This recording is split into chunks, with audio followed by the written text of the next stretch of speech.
Hi friends, welcome to Buvi's Tasty World. இன்றைக்கி நம்ம கிச்சனில் ஒரு ஹெல்த்தியான பிரேக்ஃபாஸ்ட் தான் பார்க்க போகிறோம். முடக்கத்தான் இலையை வச்சு நம்ம ஒரு தோசை பண்ண போகிறோம்.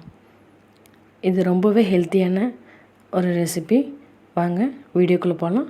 நீங்கள் நம்ம சேனலில் ஃபஸ்ட் டைம் பார்க்குறவங்களா இருந்தால் மறக்காமல் Buvi's Tasty World சப்ஸ்கிரைப் பண்ணிக்கோங்க. பாருங்கள், இதை முடக்கத்தான் இலையோட விதைகள். இதை பார்த்தாலே நம்ம ஈஸியாக கண்டுபிடிச்சிடலாம். இதோட இலைகள் இப்படி தான் இருக்கும். இது அதிகமாக வேலிகளில் படர்ந்துருக்கும். இதோட விதைகளை பார்த்தாலே நம்ம ஈஸியாக கண்டுபிடிச்சிடலாம். இதை நம்ம இப்போ பாருங்கள், இந்த இலைகளை மட்டும் ஆஞ்சு எடுத்துக்கலாம். முடக்கத்தான் இலையை சாப்பிட்டா முடக்குவாதத்துக்கு ரொம்பவே நல்லது அப்படின்னு சொல்லுவாங்க. நம்மளுக்கு எப்போயாவது இந்த இலைகள் கிடச்சிது அப்படின்னா கண்டிப்பாக தோசை இல்லைன்னா ரசம் இல்லைன்னா சூப் இது மாதிரி கூட பண்ணி நம்ம சாப்பிட்லாம். நம்மளுக்கு எப்போல்லாம் கிடைக்குதோ அப்போல்லாம் கண்டிப்பாக அதை நம்ம சேர்த்துக்கணும். கீரை வகைகளை நம்ம எப்பொழுதுமே வாஷ் பண்ணும்போது ஒரு டீஸ்பூன் மஞ்சத்தூளும் ஒரு டீஸ்பூன் உப்பும் கல்லுப்பும் சேர்த்து நம்ம கீரைகளை ஒரு 20 நிமிஷம் ஊற வச்சுட்டு அதுக்கப்புறமா நம்ம வாஷ் பண்ணி எடுத்துக்கலாம். பாருங்கள், இது போல் நம்ம எல்லாத்தையும் ஆஞ்சி நம்ம வாஷ் பண்ணி எடுத்துக்கலாம். இது கூடவே நம்ம ஒரு கைப்பிடி அளவுக்கு பச்சரிசி எடுத்திருக்கேன். இந்த கீரைகளோட இலைகளை மட்டும் அரைக்கும் போது நம்மளுக்கு நல்லா அரைப்படாது. அதுக்காக நம்ம பச்சரிசி சேர்த்துக்கிறோம். பச்சரிசி ஒரு கைப்பிடி அளவுக்கு எடுத்துக்கிறோம். இது கூடவே நம்ம மிளகு ஜீரகம் இது கூட சேர்த்துக்கலாம். ஒரு 10லேருந்து 15 மிளகு எடுத்துக்கலாம். இது கூடவே ஒரு டீஸ்பூன் அளவுக்கு ஜீரகம் சேர்த்து இது கூட தண்ணியாக நம்ம ஊற வச்சுக்கலாம். கீரை நம்ம ஊற வைப்போம் இல்லையா, அந்த டைமில் கூட இது ஊறுனா போதுமானது. அதனால் இது ரெண்டையும் இது மஞ்சத்தூள் உப்பில் ஊற வச்சுக்கலாம். இது தனியாக தண்ணி ஊற்றி நம்ம ஊற வச்சு எடுத்துக்கலாம். நம்மளுக்கு அரிசி ஊற வைக்க டைம் இல்லை அப்படின்னா நம்ம 2 கரண்டி தோசை மாவு சேர்த்து அரைச்சி எடுத்துக்கலாம். பாருங்கள், நல்லா அரைச்சி வந்திருக்கு. இது 1 கப் அளவுக்கு இருக்குது. நம்ம இது கூடவே 3லேருந்து 4 கப் அளவுக்கு தோசை மாவு எடுத்திருக்கேன். 1 கப் நம்ம இலையில அரைச்சோம் இல்லையா, அந்த மாவு 1 கப்பும் தோசை மாவு 3லேருந்து 4 கப் அளவுக்கு எடுத்துக்கிட்டு நம்ம அதில் நல்லா கலந்து எடுத்துக்கலாம். அப்போ தான் நம்மளுக்கு தோசை ஊற்றுறதுக்கு கரெக்டாக இருக்கும். இல்லைன்னா கொஞ்சம் கசப்பு தன்மை இருக்கிற மாதிரி இருக்கும்.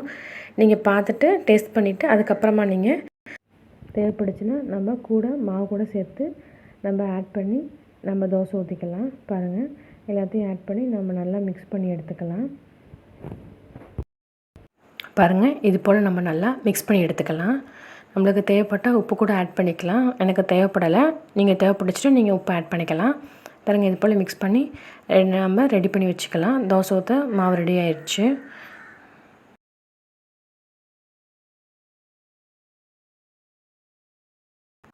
பாருங்கள், எப்பொழுது போல் நம்ம தோசைக்கல் அடுப்பில் வச்சு நம்ம தோசை ஊற்றுவோம் இல்லையா, அதே போல் தோசை ஊற்றி எடுத்துக்கலாம். பாருங்கள், மெல்லிசாக கூட வரும். நம்ம நல்லா பொறுமையாக ஊற்றி எடுத்துக்கலாம். நான் 1.5 கரண்டி அளவுக்கு மாவு எடுத்து நல்லா மெல்லிசாக ஊற்றி எடுத்துக்கிட்டேன். நம்ம எண்ணெய் ஊற்றிக்கலாம். ஒரு டீஸ்பூன் அளவுக்கு எண்ணெய் ஊற்றிக்கோங்க. ஊற்றிட்டு எப்பொழுதும் போல் தோசை வேக வைப்போம் இல்லையா, அதே போல் வேக வச்சு எடுத்துக்கலாம். பாருங்கள், மேலே பாருங்கள் கலர் சேஞ்ச் ஆகிருக்கு. இப்போ நம்ம இதை திருப்பி போட்டுக்கலாம். வெந்திருக்கும். பாருங்கள் எப்படி எடுக்க வருதுன்னு பாருங்கள். நல்லா மெல்லிசாக வந்திருக்கு. ரெடி ஆயிடுச்சு.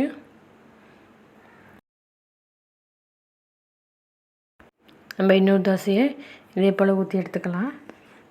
பொறுமையாக நம்ம 1லேருந்து 1.5 கரண்டி அளவுக்கு மாவு ஊற்றி மெல்லிசாக ஊற்றி எடுத்துக்கலாம். இந்த மாதிரி முடக்கத்தான் இலைகள் கிடைக்கும் போது நம்ம தோசையாக செஞ்சு சாப்பிட்டுட்டோம் அப்படின்னா நம்மளுக்கு ரொம்பவே நல்லது. வாரத்தில் இல்லைன்னா மாதத்தில் நம்மளுக்கு எப்போ கிடைக்குதோ அப்போ இது மாதிரி தோசை சுட்டு நம்ம சாப்பிட்லாம். பாருங்கள், ரெடி ஆயிடுச்சு. பாருங்கள், ரெடி ஆயிடுச்சு. இது கூட நம்ம காரா சட்னி வச்சு பரிமாறலாம். நம்மளுக்கு லைட்டாக கசப்பு தன்மையாக இருக்கும் அந்த தோசை. அதுக்கு நம்ம காரா சட்னி வச்சு சாப்பிட்டோம் அப்படின்னா ரொம்பவே நல்லாயிருக்கும். பாருங்கள், நீங்களும் இது போல் செஞ்சு பார்த்துட்டு எப்படி இருக்குன்னு கமெண்ட் பண்ணுங்கள். இந்த வீடியோ உங்களுக்கு பிடிச்சிருந்தா மறக்காமல் லைக் பண்ணுங்கள். செஞ்சு பார்த்துட்டு நல்லா இருந்துச்சுன்னா உங்கள் ஃப்ரெண்ட்ஸுங்களுக்கு ஷேர் பண்ணுங்கள். சப்ஸ்கிரைப் பண்ணிக்கோங்க. பெல் பட்டனை கிளிக் பண்ணிக்கோங்க. தேங்க்யூ.